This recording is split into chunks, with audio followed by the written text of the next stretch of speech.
Este es el quinto episodio de la serie Inteligencia Artificial en el Diseño de Interacción. Esta serie la pensamos con José Ayona, Damián Calderón y Claudia Gutiérrez.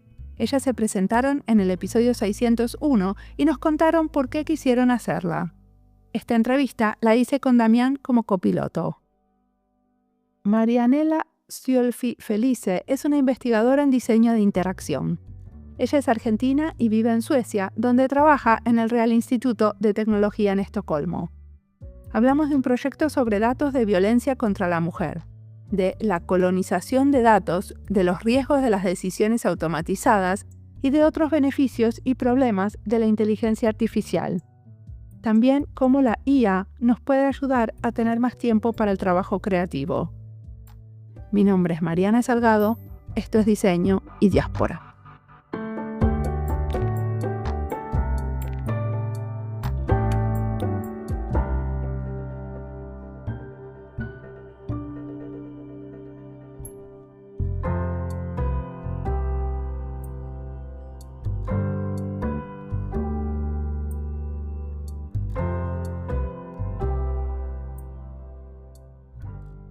Primero, gracias Mariana por invitarme. Mi nombre es Marianela Sciolfi Felice, pero todo el mundo me dice Mai.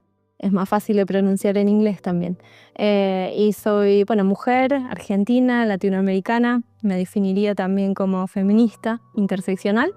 Y en los últimos años soy también migrante, porque vivo en Suecia hace ya casi 6 años.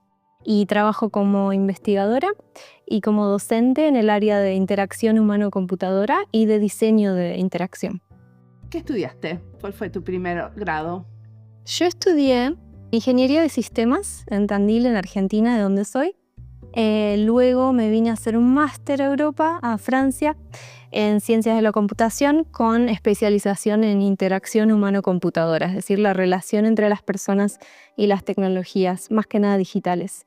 Y después me quedé en Francia unos años más porque surgió la oportunidad de hacer un doctorado. Yo quería volver a Argentina, pero quería hacerlo en esa área y no había en ese momento en Argentina oportunidades para hacerlo en esa área. Entonces me quedé en Francia 3 años más, hice el doctorado, lo mismo, en Ciencias de la Computación, con foco en las personas. Y luego, en teoría, vine a Suecia por 1 año a hacer un postdoc en diseño de interacción, donde quería trabajar con una investigadora que hacía salud digital de la mujer, básicamente, o salud de la mujer digital, no sé bien cómo traducirlo a español. Y la verdad que se abrió una posición permanente o de tenure track, no sé cómo decirlo en español, en diseño de interacción, apliqué y quedé, así que ahora estoy acá. ¿En qué universidad estás? Estoy en KTH, Royal Institute of Technology, me piden que lo diga en inglés siempre. Estoy ahí y dentro de 3 años más o menos tengo como la evaluación final para ser permanente, básicamente. Pero todavía estoy en ese camino de probar que me merezco el puesto, digamos. Así que es un poco estresante. Decime una cosa, ¿tenés algunos proyectos en la intersección entre el feminismo y las tecnologías? ¿Querés contarme sobre uno? Sí, básicamente, solo para hacer como una intro a eso, lo que a mí me interesa es la computación crítica y feminista, es decir, enfoques tanto críticos como feministas, como por dar un ejemplo de enfoque crítico, a la computación, tratar de ver cómo podemos usar técnicas computacionales y la computación en general para intervenir en el mundo, en problemas que nos importan, pero no como solución, sino como una herramienta más de las personas.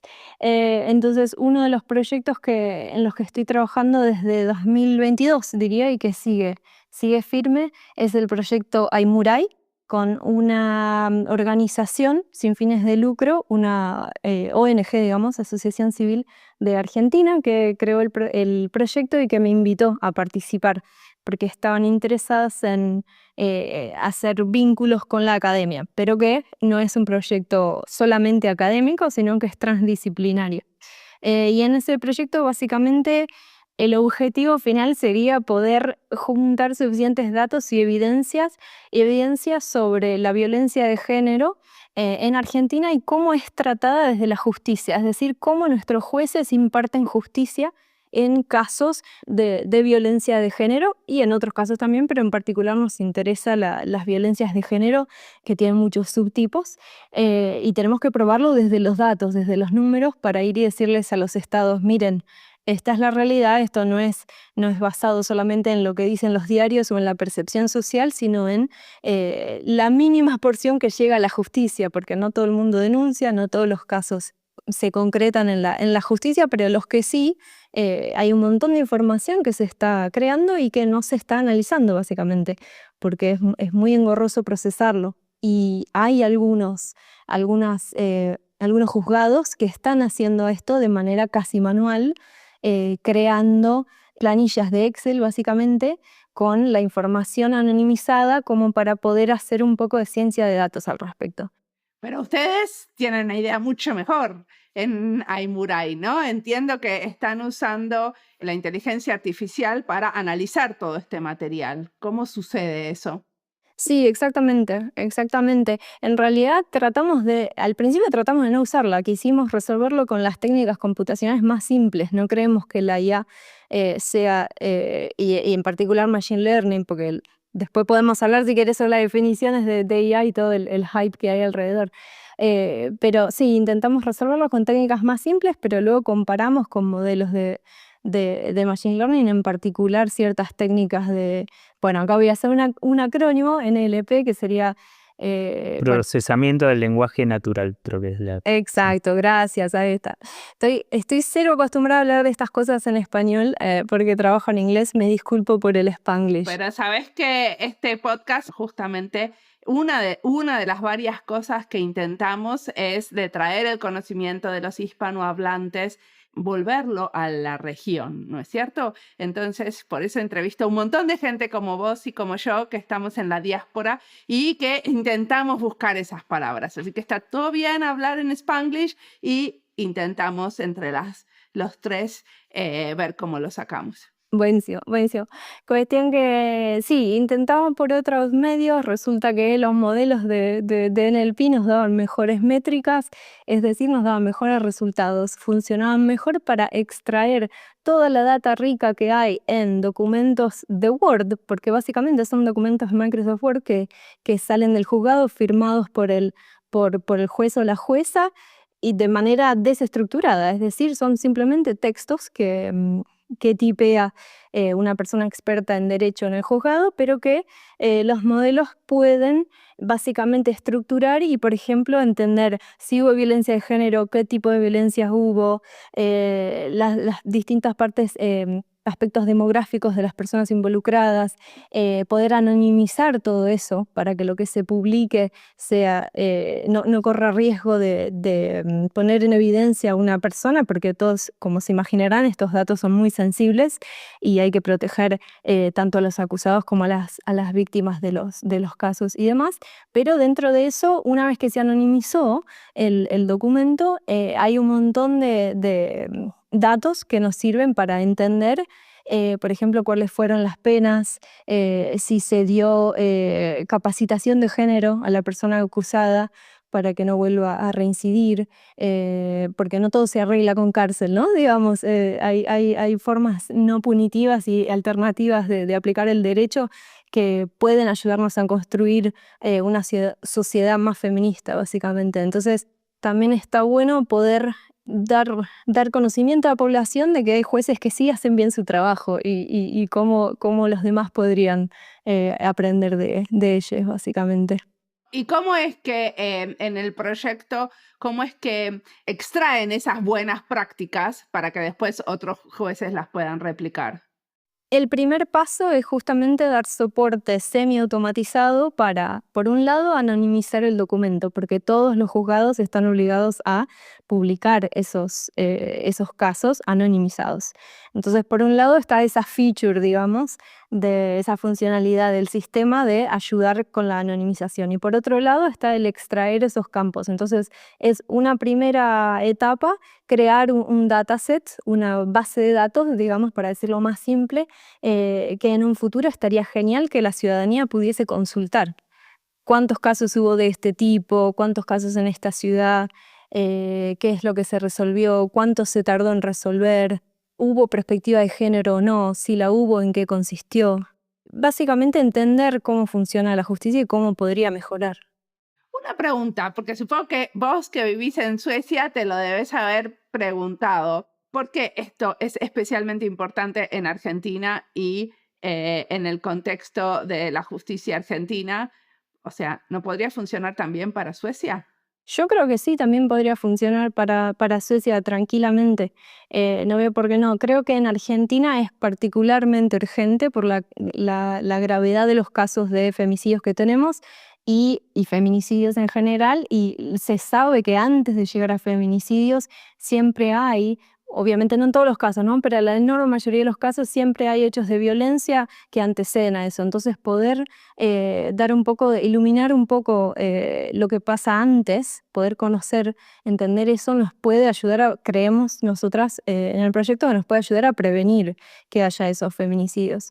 En Suecia no es que está resuelto la cuestión de violencia de género, también existe, también creo yo que podría servir. Diría que si tengo que comparar, diría que es un país que está muchísimo más digitalizado que Argentina. Bueno, vos vivís en Finlandia, debes estar también acostumbrada a ese nivel de digitalización. Y el hecho de que sea en Argentina también yo creo que tiene, por un lado, muchas limitaciones en cuanto a tenemos que hacer un sistema que funcione en juzgados que quizás no tienen internet o que tienen compus extremadamente modestas en cuanto al hardware y la infraestructura. Entonces tenemos que ser muy inteligentes en la manera en la que desarrollamos la tecnología, porque no podemos correr simplemente modelos de lenguaje gigantes como los últimos que estamos viendo que salen al mercado o en investigación. Pero por otro lado, yo creo también que esas limitaciones son una oportunidad para la creatividad, para el improvisar, para el que se te ocurran ideas mucho más innovadoras.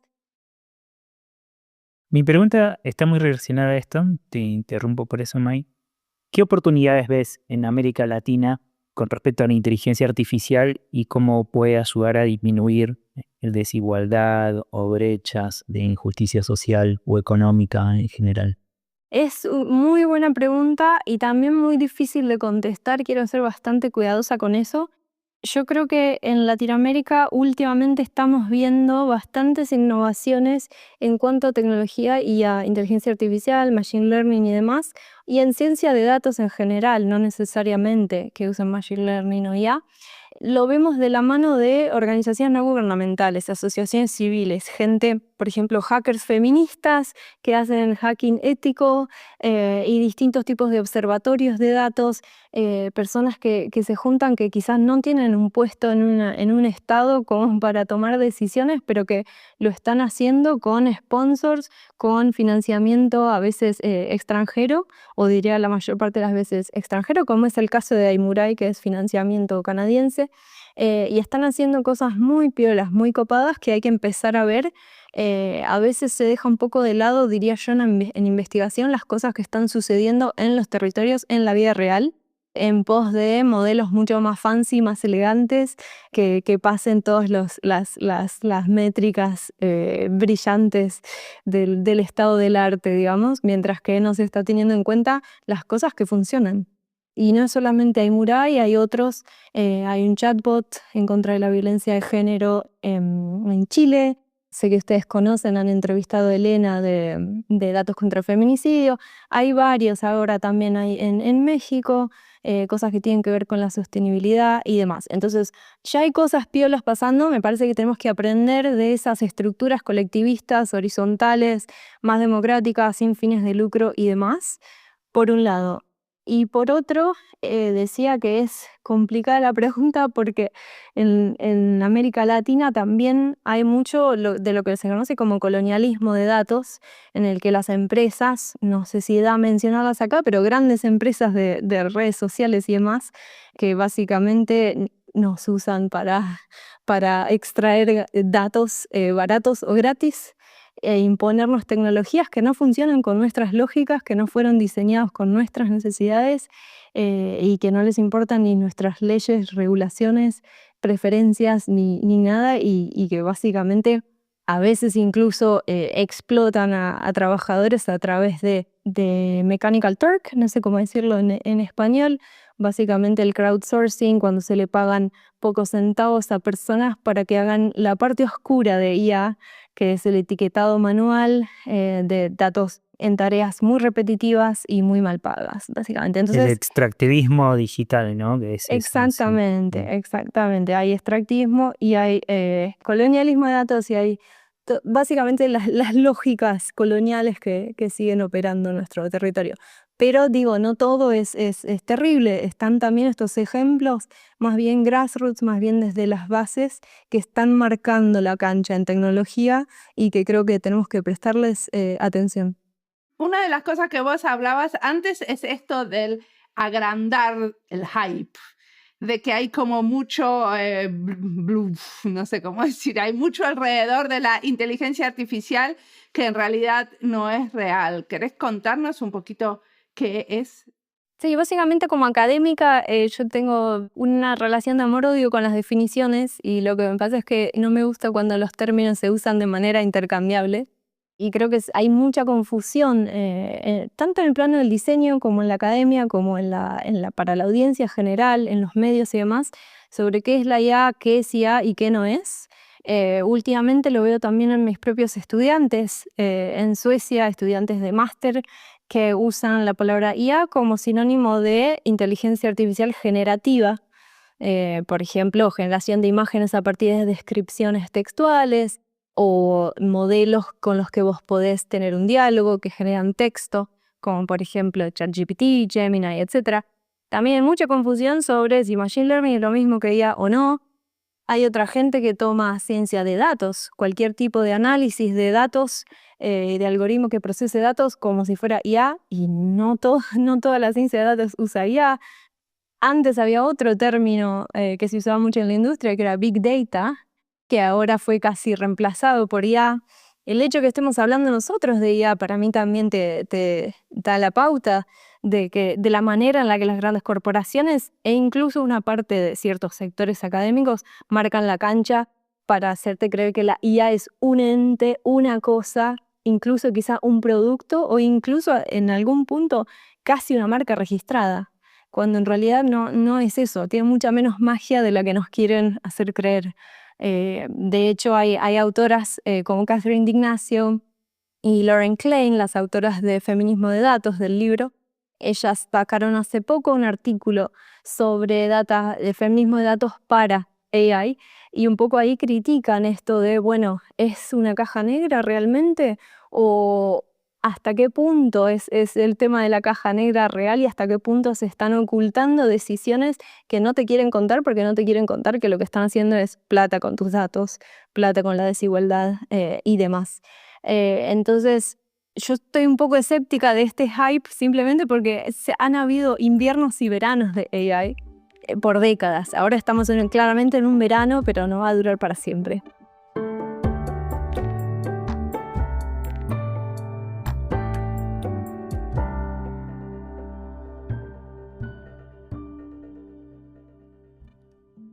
Esta entrevista es parte de las listas Inteligencia Artificial, Diseño UX, Diseño Feminista, Diseño con Perspectiva de Género, Argentina y Diseño, Suecia y Diseño. Las listas las encuentran en la sección de recomendados de nuestra página web, Spotify y en YouTube. Si no encuentran algo, pueden usar nuestra herramienta de IA que chatea con ustedes y les sugiere algunos de nuestros episodios. Está a la derecha abajo en nuestra página web. Marianela nos dice que trata de usar técnicas computacionales no como soluciones, sino como una herramienta más de las personas. Pensar estas interacciones con las diferentes herramientas de IA como interacciones con una colega, que no nos da soluciones, pero nos puede ayudar a pensar un problema. A veces, en estas pausas que hago, solo repito lo que me queda resonando, como esto de no delegar las decisiones humanas a los modelos, sino usarlos para entender nuevas perspectivas sobre lo que estamos investigando. Hay muchas posibilidades en funciones limitadas, nos dice Marianela. Y espero que esta serie de charlas que propusimos en este podcast nos ponga más alertas y cuidadosas en la interacción con estas herramientas, y a la vez nos permita sacarle más el jugo a esas cosas que sí podemos hacer y en las que nos puede apoyar. Sigamos escuchando a Marianela, que tiene mucho más para contarnos.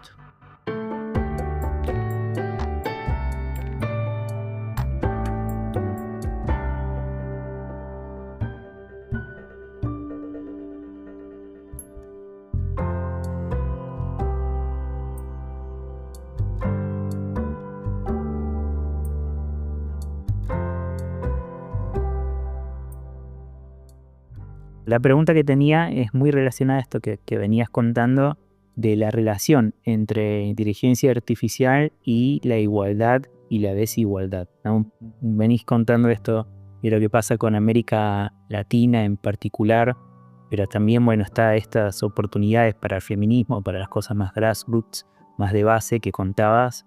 Entonces, ¿cuál es tu percepción de esto? La relación actual, ¿no? De la inteligencia artificial con la igualdad y la desigualdad y la potencialidad también.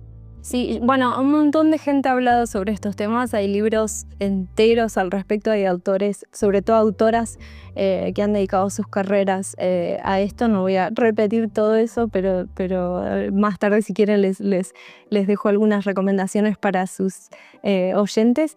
Pero yo creo que hay algo que tienen en común todas estas preocupaciones, que son, para mí, todo se resume a que la creación de cualquier tecnología, tenga IA o no, si se hace sin un enfoque crítico y sin un enfoque reflexivo, es problemático.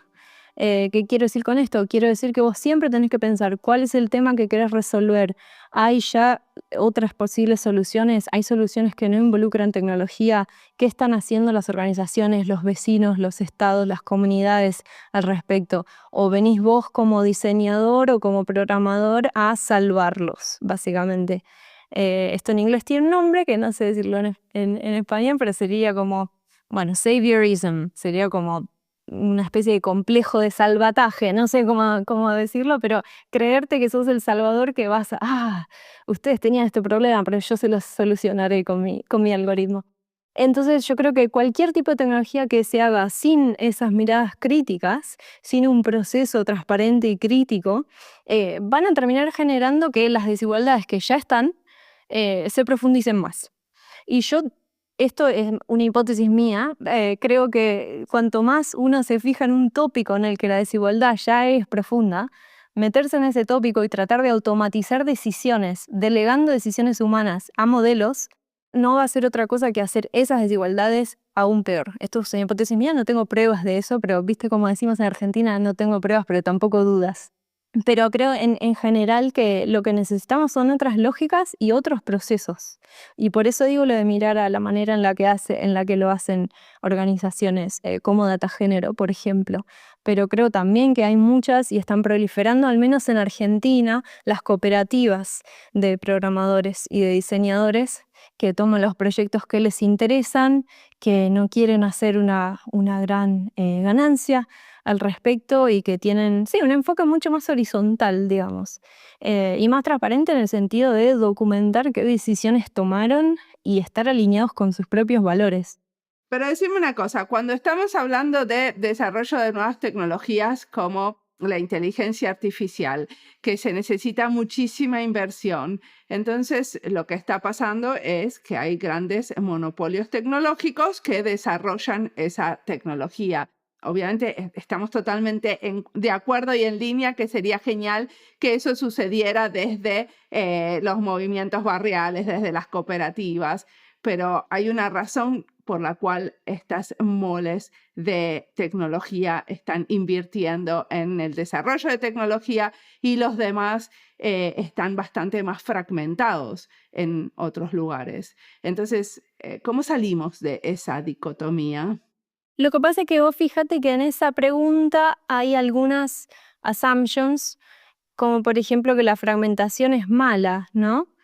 Cuando en realidad la fragmentación puede ser un síntoma de simplemente que se están adoptando soluciones o estrategias locales para problemas locales. Es decir, puede ser que las cosas estén contextualizadas. Entonces, siempre que haya soluciones a la medida y al tamaño de la comunidad, pero que haya diálogo entre las comunidades, yo no veo el problema de la fragmentación o de la menor escala. Y la otra assumption es que sí o sí se necesita una gran inversión y una gran infraestructura. Yo creo que eso es el modelo que nos quieren vender y creo que podemos resistir eso. Creo que no es necesario, eso solo es necesario si vos querés dominar el mundo con tu producto y que sea un producto que le sirve a absolutamente todo el mundo y que homogeneiza a todas las personas. Y eso es bastante distópico de alguna manera, porque lo único que va a hacer es imponer formas de ver el mundo y formas de saber a todos. Vos fíjate que la manera, por ejemplo, en la que escribe, el estilo de escritura de ChatGPT representa un tipo muy específico de escritura que no representa a la mayor parte del mundo, diría. Hablaste de distopía, ¿no? Y eso me lleva a futuros. Entonces, ¿cuáles son los principales beneficios y problemas que ves en los próximos años respecto a esta ola de IA, ¿no? Este verano de la inteligencia artificial? Problemas con la IA diría que va a haber muchos en los próximos años y creo que se van a profundizar, ¿no? Soy muy optimista al respecto. Cuanto más se deleguen decisiones, cuanto más se automaticen decisiones humanas en modelos que reproducen desigualdades que ya existían, creo que esto se va a poner cada vez peor. Una cosa que me preocupa mucho a mí es la desinformación. No solo la generación de fake news, que sabemos que afectan a procesos democráticos, sino también el hecho que la gente, percibo, por lo que veo, incluso acá en Suecia, con mis estudiantes y demás, a la gente le importa cada vez menos las fuentes. Es decir, le preguntan algo a ChatGPT como si fuera un oráculo, como si fuera una enciclopedia, y no chequean la respuesta. Si les parece más o menos convincente, van con eso. No lo van a chequear. Y eso puede llegar a ser muy peligroso, en especial cuando, ya no sea preguntarle a ChatGPT sobre una receta, sino cuando sea un médico preguntándole qué hago para este tratamiento, cuánta dosis le doy a este. Estoy exagerando, ¿no? Digamos, pero sabemos que no funciona así la medicina por ahora. Pero sí me preocupa eso, porque estos modelos cada vez se están volviendo más convincentes, hacen muy bien su trabajo. Entonces eso sí me preocupa. Pero bueno, también veo posibilidad de hacer cosas mucho más limitadas, mucho más humildes, mucho más, digo, limitadas en términos de las posibles funcionalidades que nos pueden dar, como por ejemplo el proyecto Aimurai, ¿no? No quiero ser tan autorreferencial. Pero ustedes tienen algunas decisiones que sí toma la inteligencia artificial, ¿cierto? En Amurai.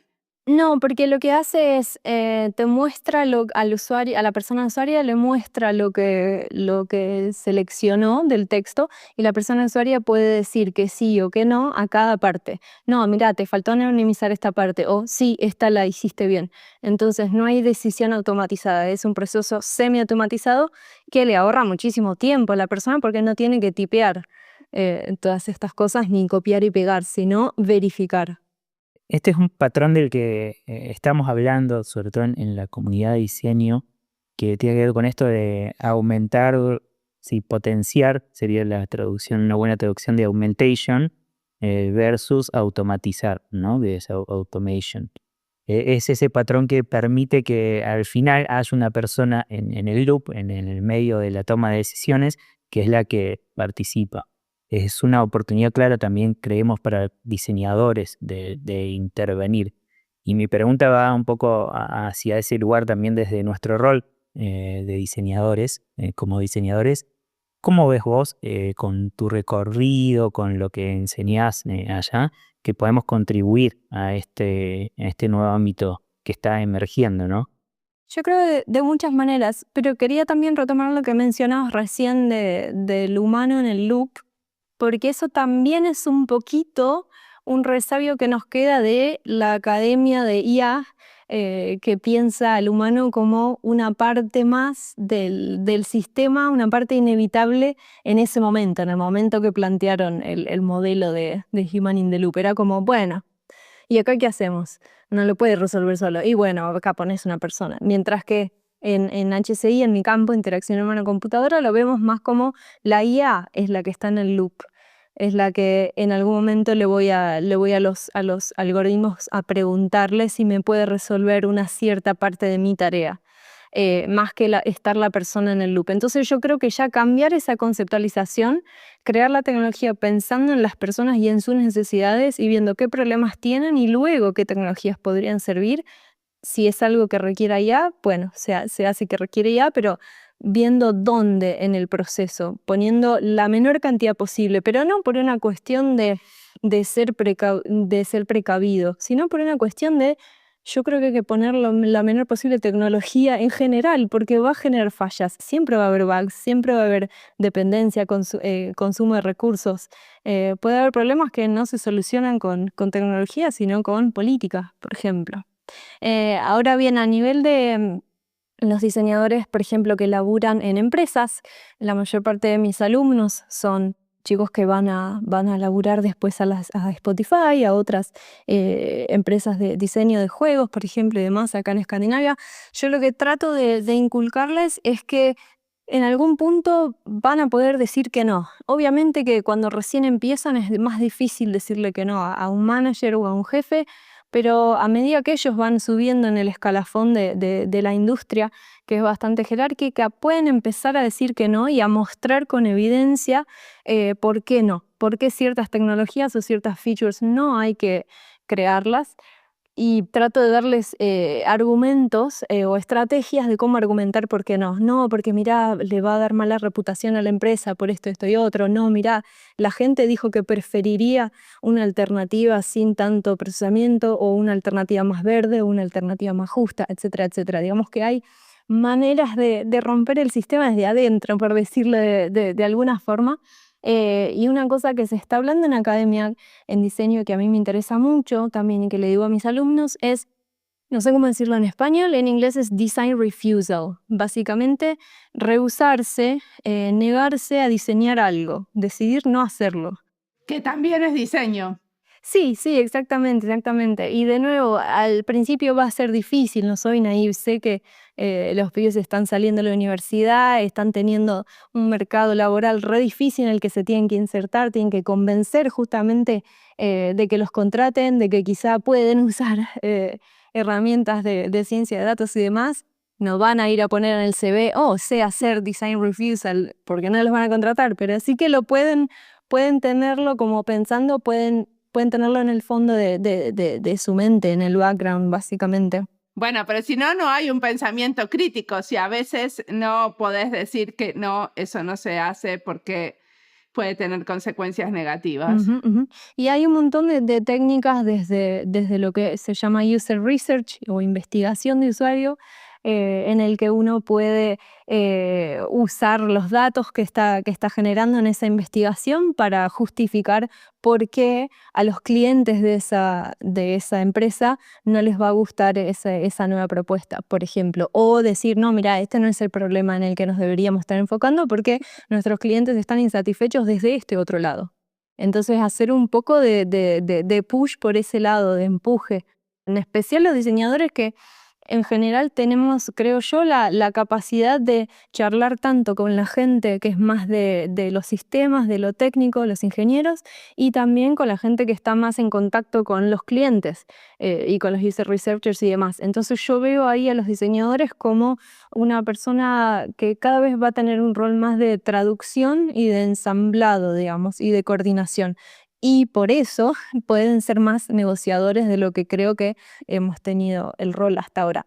Dicho esto, yo nunca trabajé en industria, entonces no sé qué tan fácil es hacer esto en la vida real, pero sí veo que es lo que nos dicen los recruiters que quieren gente que sepa de lo cualitativo y de las llamadas habilidades blandas y no solamente las técnicas cuantitativas que antes se creía que los programadores y los diseñadores tenían que conocer. ¿Y vos te sentís diseñadora? Yo no sé si me siento diseñadora, soy investigadora en diseño, diría yo, porque no ejerzo el diseño en un estudio, básicamente. Sí, soy investigadora en diseño, definitivamente, y yo soy docente de diseñadores. Yo diría que una investigadora en diseño es una manera de hacer diseño también, ¿no? Sí, pero digamos que no soy lo que se dice practitioner. Dentro de tu respuesta a la pregunta anterior, comentabas, bueno, hay como formas políticas también, ¿no? De agarrar un problema. No podemos obviar el tema de la IA Act de la Unión Europea, esta conversación, y también desde un punto de vista nosotros lo estamos viendo desde América Latina. ¿no? Observando posibles regulaciones, ¿no?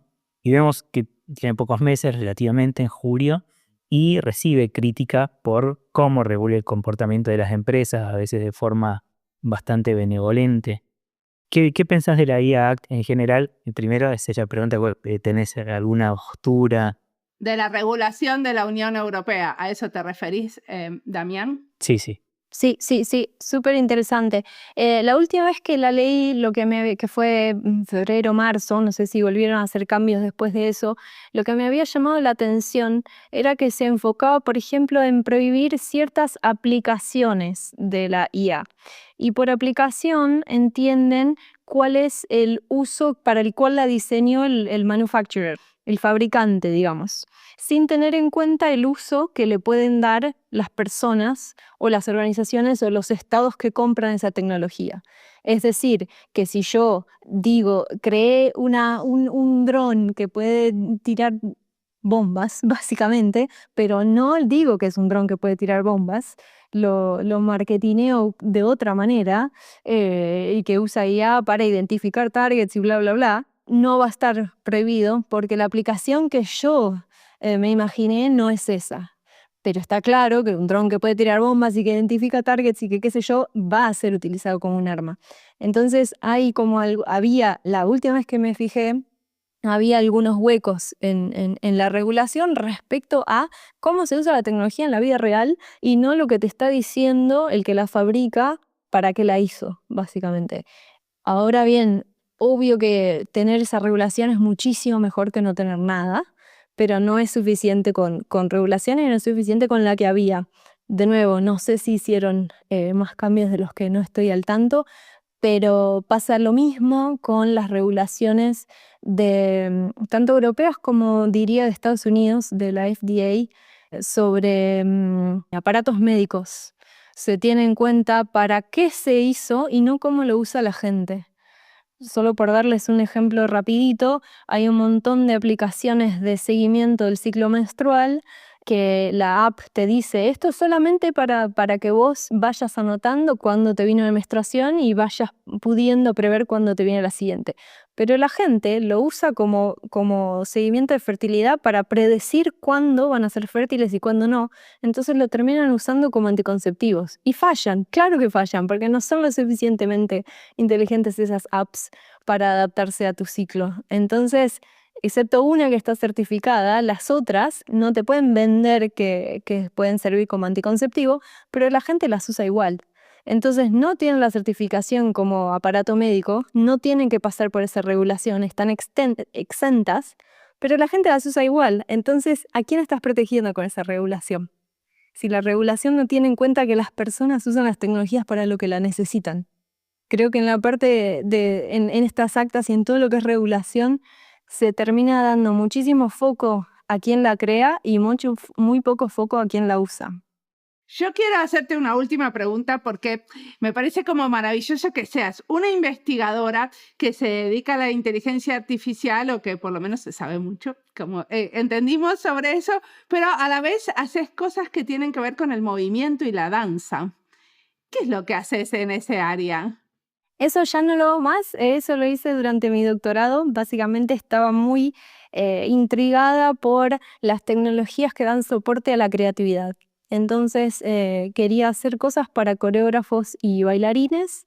Tenía ganas de hacer herramientas que pudieran ayudarlos a capturar sus ideas y a elaborar las ideas desde el principio al final del proceso de diseño, porque en definitiva es un proceso de diseño lo que hacen los coreógrafos.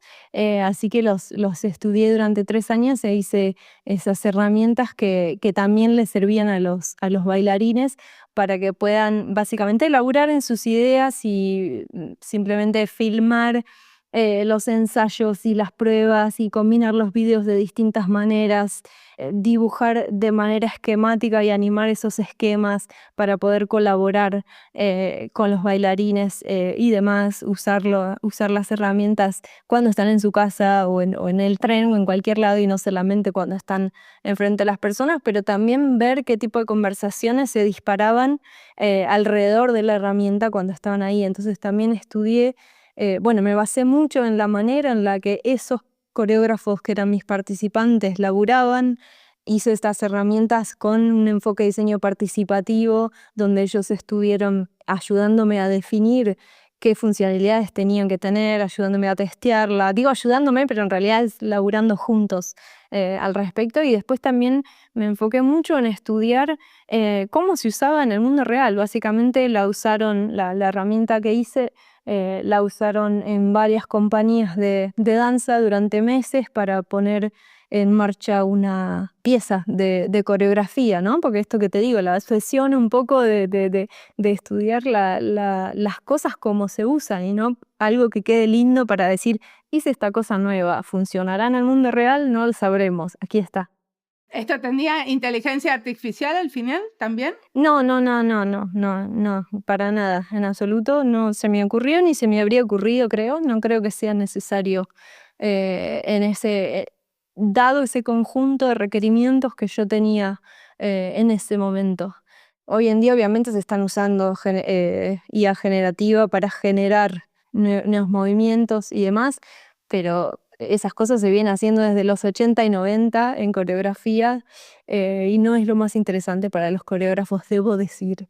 Ellos ya son gente creativa, no necesitan ese tipo de reemplazo para sus ideas.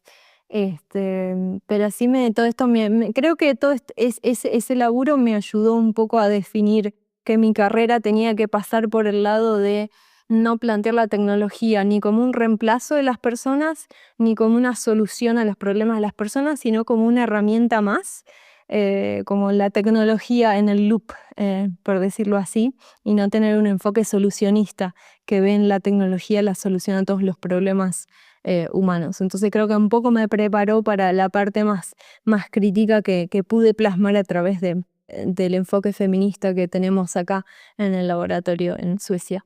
Bueno, vos nos querías recomendar algunos libros y con eso cerramos. Me dijiste que tenías algunas cositas por ahí, joyitas. Sí, diría que hay varios. Estoy pensando en clásicos, seguramente ya los conoce, pero por las dudas, diría Feminismo de Datos para cualquiera que quiera meterse a hacer proyectos de ciencia de datos. Es muy fácil, muy accesible y muy rápido de leer, es casi un libro de consulta hoy en día, diría.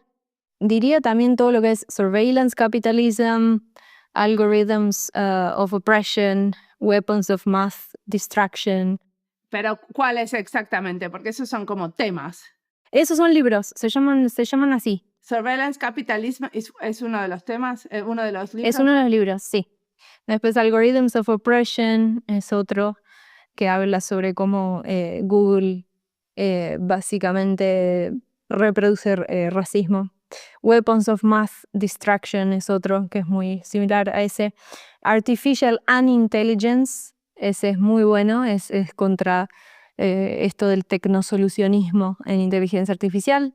Hay otro que se llama Automating Inequality, son todos en inglés lamentablemente, no sé si están traducidos. Y estoy pensando en cosas también para ver, porque hace unos años te habría dicho que Black Mirror está muy bueno para un poco generar estas conversaciones de las distopías y los mundos posibles que queremos, pero la verdad es que lamentablemente se ha vuelto tan parecido a la realidad que creo que ya no causa el mismo efecto las últimas temporadas. Entonces, como bueno, si hubiéramos podido detener el tiempo en las primeras, yo te diría es un recurso excelente para pensar a dónde nos podría llevar el diseño. Pero hoy en día está un poco triste. Diría también Designs for the Pluriverse, no es sobre IA. El de Escobar, decís. Sí, el de Escobar está muy bueno también, pero bueno, no es sobre IA o algoritmos y demás. Y después también recordar que hay críticas feministas a la IA desde los años 80, no es algo nuevo. Por ejemplo, Lucy Sachman o Alison Adam son dos autoras, Lucy Sachman súper famosa en HCI, Alison Adam quizás no tampoco tanto, pero que han estado quejándose desde los feminismos, quizá un feminismo un poco más second wave en ese momento, porque la third wave, la tercera ola no había llegado, la cuarta mucho menos, pero está muy buena. Y después, a nivel académico, diría que hay cada vez más papers que usan design fiction, no sé cómo se dice en español. No, yo creo que no se traduce. Que le decimos ficciones de diseño, le podríamos decir para que se entienda, pero se dice design fictions. Yo creo que la intersección entre IA y design fiction últimamente está cobrando un poco de tracción. Se está empezando a usar en la industria como manera de empezar a hacer pensar también a los managers en altos puestos de industria acerca de estas cosas, y también obviamente a usuarios y personas de la comunidad. Muchísimas gracias por la entrevista.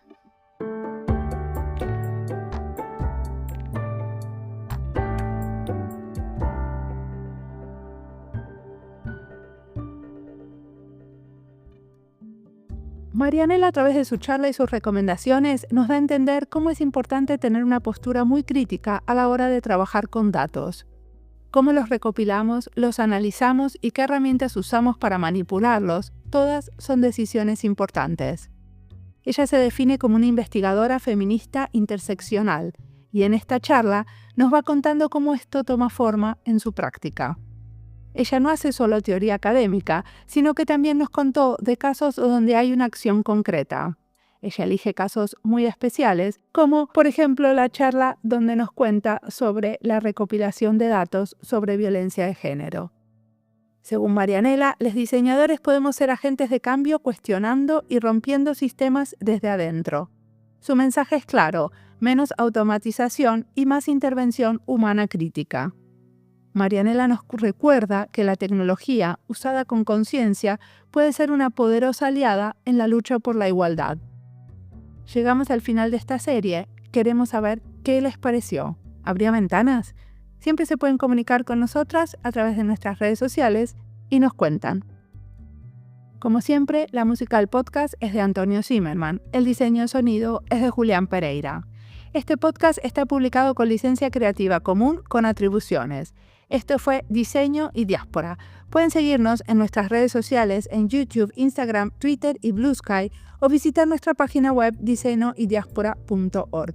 No olviden recomendarnos y recomendar nuestros libros. Nos escuchamos en la próxima.